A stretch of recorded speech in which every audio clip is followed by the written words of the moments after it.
Hey, welcome back to another episode of No Offense Taken. So today's kind of a little bit of a shorter thing. I'm someone, and you don't know this about me. I'm someone who I love definitions. I love the proper use of terminology, of definitions. I will often actually check myself if I'm like talking and I'm using a word. I'll say, you know what, give me a second, I just want to make sure that I'm using this word correctly. Because I think that words I know that words matter. What we say matters. And I sometimes my heart hurts because we live very much in a time where words just don't seem to matter to a lot of people. People will be like, well, that's not what I meant.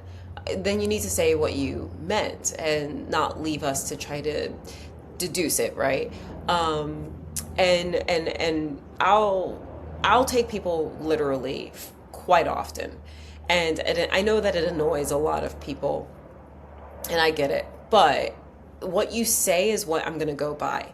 And I that used to be something I was so strict by. If you said I will call you tonight, I was expecting a call by around a certain time because 11:30 at night is the night, but like, come on, that's late night, right?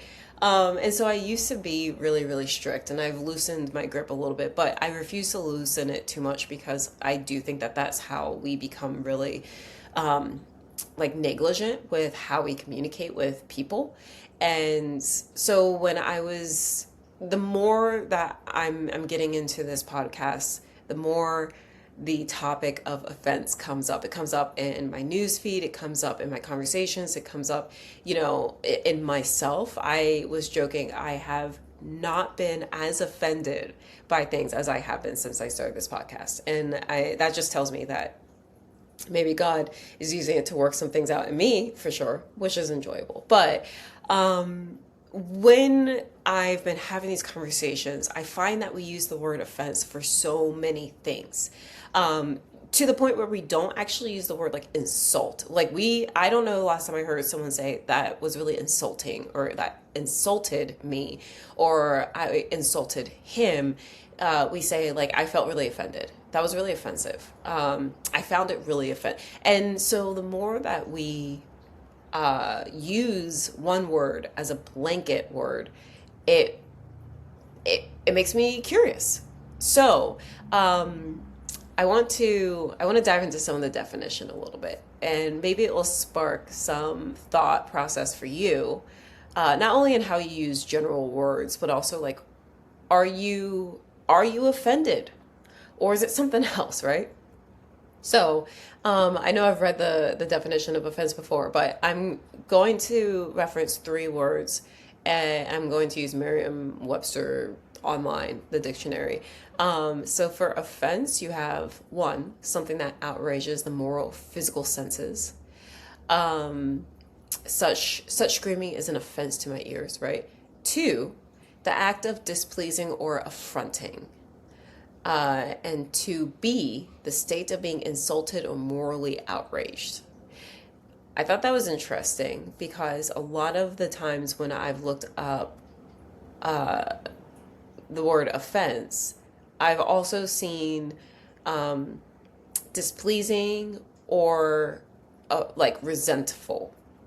Something that is something that's displeasing that can lead to a resentment. So I did look up the word resentment because even though it's not in Merriam-Webster's dictionary, it did come up a lot. So resentment is a feeling of indignant displeasure or persistent ill will at something, regarded as a wrong, insult, or injury. And then because both of these have the word insult, I decided to look up insult. And the definition of insult is as a transitive verb, to treat with insolence, indignity, or contempt.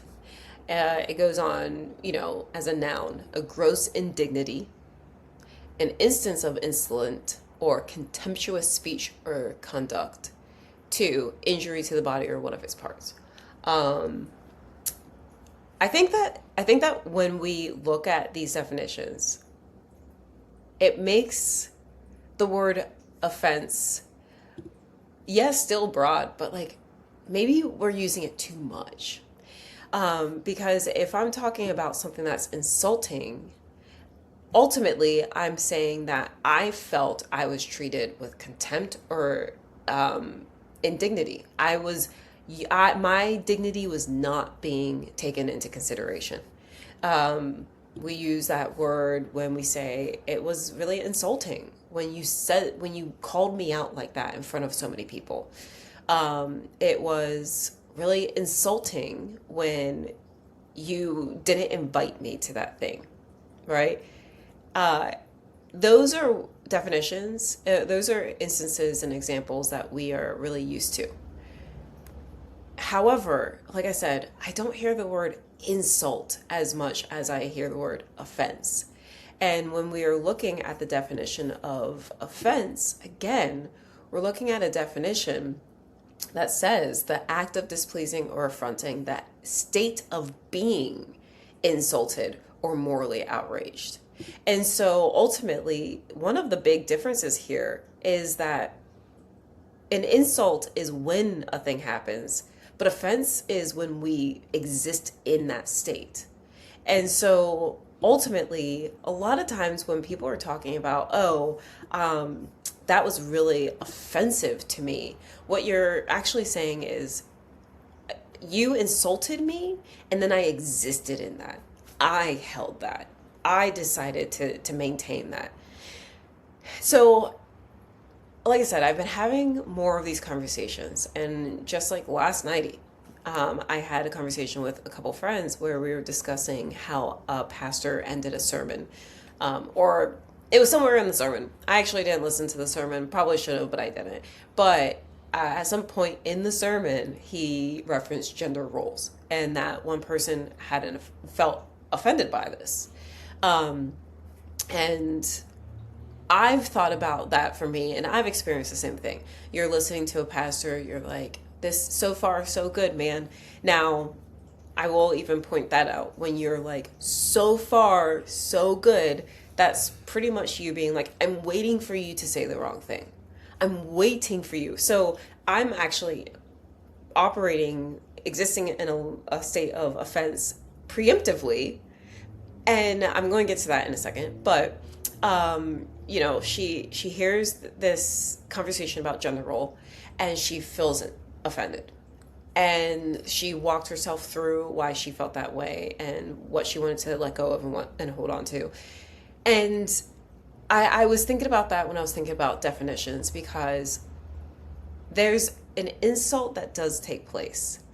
And again, when we're talking about insult, we're talking about something that feels like unfair, indignant. And ultimately, we are saying, you personally hurt me, and you didn't treat me like a human. And whatever that means to us, obviously ebbs and flows.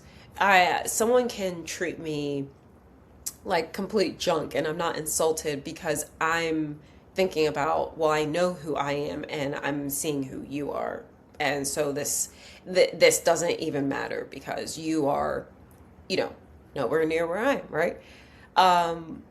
But I love the idea that ultimately feeling insulted is a thing that comes back to, I just want to be treated fairly. I just want to be seen as a whole person that receives respect and consideration, right?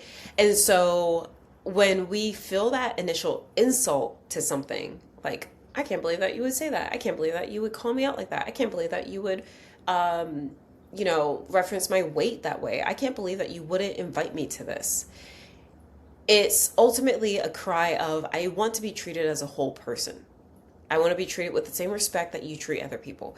And in this conversation that we had, and the conversation about gender role, the reason why it felt offensive is because we do operate in a level of long-term traumatic offense, insult, because of how weaponized gender roles, sexuality, Christianity, racism, all those things, how that's used against us and it's lorded over us long term, right? So I'm faster to be offended or insulted rather by someone who starts to talk about race and they're not talking about it in a way that feels safe for me.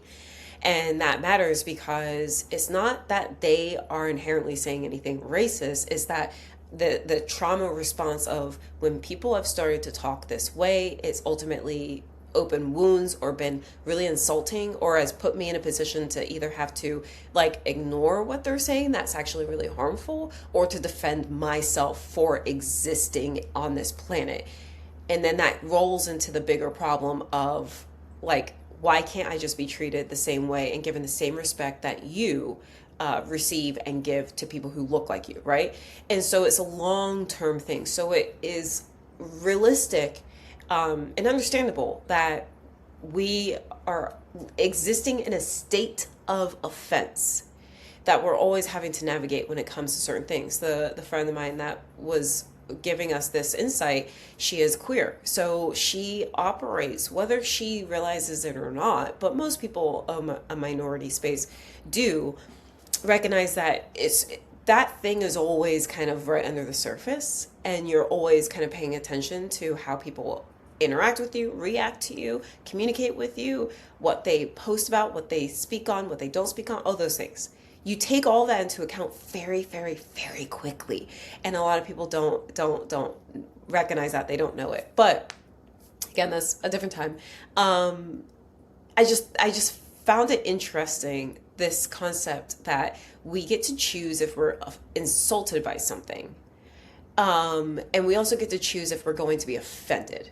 Because again, if someone, I'll see a friend who has people over at their house and I didn't get the invite.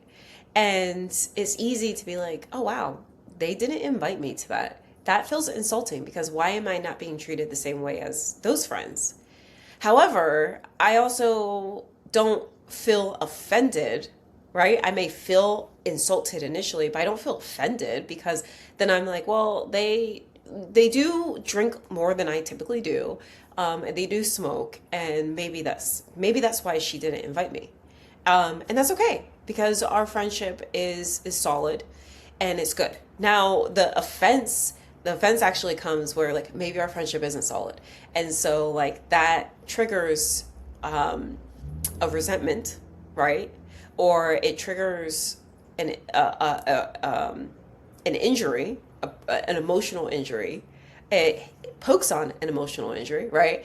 But I said that I was going to keep this short, and now I'm going on rants.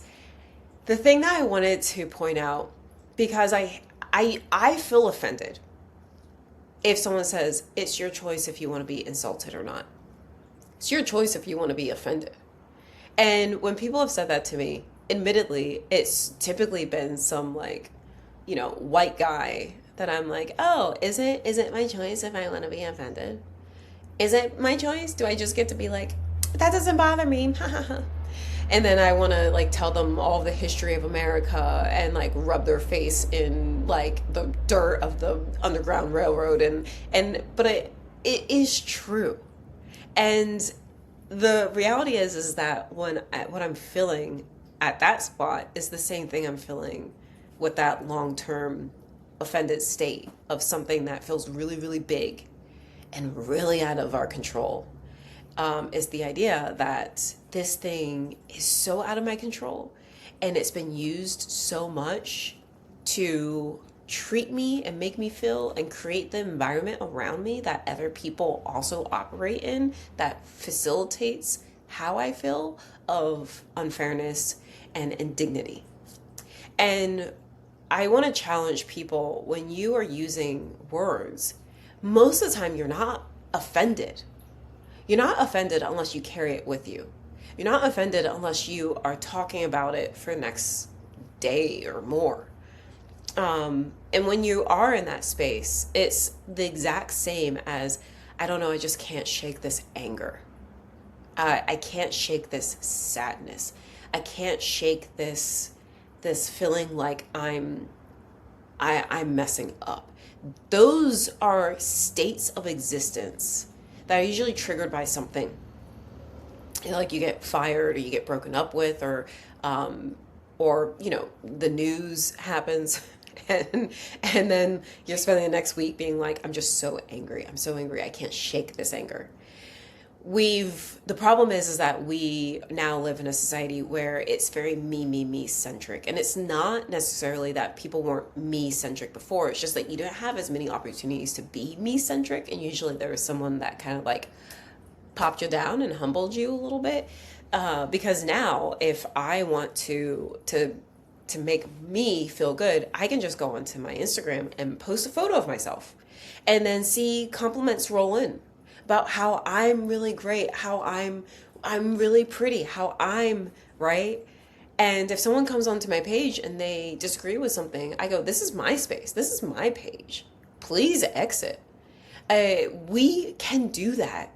And because we comment on things, and because we've created this society that's based off of like, well, what's your opinion? We continue this idea that like I get to say something, I get to talk, you should listen to me. And it's what I've talked about before. If you're going to listen to that person, you should listen to me. And we've created more space to fill a level of unfairness and in unequal treatment. Because if our voice gets lost, then that's not fair. If I have the right thing to say, but no one's paying attention to it, that's not fair. And so we just really have to make sure that when we are communicating with ourselves and others, we are using the right words. Because for me to say, well, I felt really offended by that. No, I didn't. I felt insulted. I felt a quick slight. And I also have to ask myself, is that even something to be offended or insulted by? But I felt insulted. I felt insulted when you were like, oh, I liked your hair better in braids. Okay. I mean, it's not in braids. What do you want me to do about that? Like, that's kind of insulting because it hurt my feelings a little bit. I'm having an emotional injury to what you said. But if I walk around for the next day being like, I can't believe that they would have said that. And they said it in public. And the thing that's funny, now I'm just offended. Now I'm offended. I'm existing in offense. And I need to dive into that and figure that crap out, because I can't carry that along with me. I have to shake it out the same way that I can't just exist in anger. I'm existing in offense. You are not offended at the initial trigger point of something. You're just not. And ultimately, you have to ask yourself, the feeling I have, is it just a quick insult, or am I existing in offense because I was treated unfairly? Was I? Because someone treated me with a lack of dignity? Did they? They just didn't open the door for you, or they didn't hold the door open for you. I think you're okay. You're probably okay. But we are so quick to say what we're offended by. And then and we're not even using it correctly, but we're sitting in it. And it's just such a tough thing to unravel. And so I'm not going to get into that on this episode, because like I said, I don't want this to be a long one. But I just thought it was really interesting, the definitions and the way that we really do approach the words that we use and how we use them. And I'm a big believer, the more that we use certain words, the more that we're actually hindering and hurting ourselves, because we're allowing ourselves to exist in spaces that we don't need to be in. And so this is one thing that I do like about the Bible, because while I can feel insulted or offended by if someone goes, well, you choose what you're insulted by. Just don't be offended. Don't be insulted. And I want to be like, you know what? Like, shut the F up. I like the Bible because in Proverbs 12, verse 16, a fool's displeasure is known at once, but whoever ignores an insult is sensible. I just love it, because this is quite literally all of offense wrapped up in one sentence. It's not even two sentences. It's separated by a comma. A fool's displeasure is known at once. Someone does something to me and I go, wow, that's really offensive. I can't believe that you would say that. But whoever ignores an insult is sensible. No, they didn't actually offend me. What they said wasn't offensive. I can have that moral outrage, but am I going to exist in it? If someone uses a derogatory slur against me, yeah, sure. That's an offensive term because the reaction is moral outrage. But we also have moral outrage at the right things and the wrong things all of the time. We individually pick and choose what we are morally outraged by. I'm way less morally outraged by someone who, let's say, makes mean faces to a kid. If the kid is making mean faces to them, and that's an inside joke with some friends, but I'm not outraged by that, but I am morally outraged if someone is a little loud or rude to like an elderly person or a pet, a dog. I mean, I'm not morally outraged if they are rude to a child. Let me be clear. And so I pick and choose what I'm morally outraged by all the time. And there are things I'm not morally outraged at abortion. I'm just not. But that's because I also have personal experience with it. But there are people who are so deeply hurt by abortion, even if it has nothing to do with them. And so we have to also ask ourselves when we are using things like, well, that's very offensive. It's everybody would agree. Not everybody agrees. Where are we pointing our moral outrage? Are we actually using the word offense in the ways that it actually applies? Because you don't get to say, well, that's offensive. What is offensive to you won't be offensive to me. This is true. However, we label everything as offensive. We label things that we aren't even connected to as offensive. We label things that could be offensive to some people as offensive. We do this a lot, and I'm on the precipice of sounding like I'm saying, oh, this is such a weak, woke generation. That's not what I'm saying. I'm just saying that if the Bible can remind us, hey, like someone who screams about their displeasure and lets it be known right away, hey, no. A sensible person can ignore an insult. You can do that. We have to step back from that initial shock of, you want me to just ignore this? Yeah. Yeah, you actually are allowed to. You want me to just pretend like they didn't say the N word?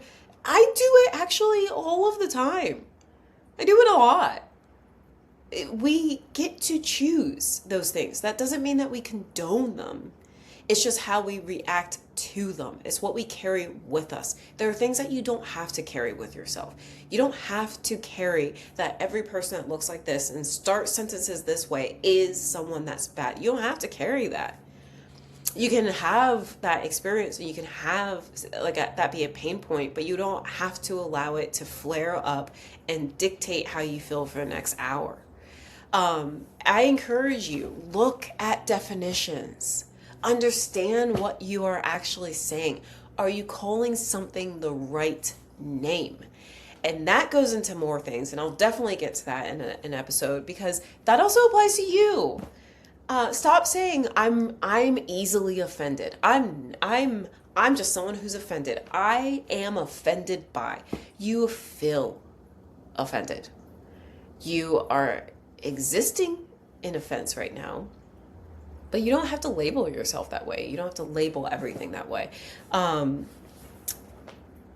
I just love, again, Proverbs, I think is like one of the best books in the Bible because there's something for everything in here. Practically everything in Proverbs, you're going to find something today. that it applies to. So if you're not a Bible reader or if you're getting started in Bible, Proverbs is such a great place. But again, I just want to encourage you. Do some of the legwork. Ask yourself what words you use that maybe you just use flippantly, but you don't even use correctly. Ask yourself if you could be someone who's a little bit more intentional with how you communicate or what you communicate. I think it's fascinating.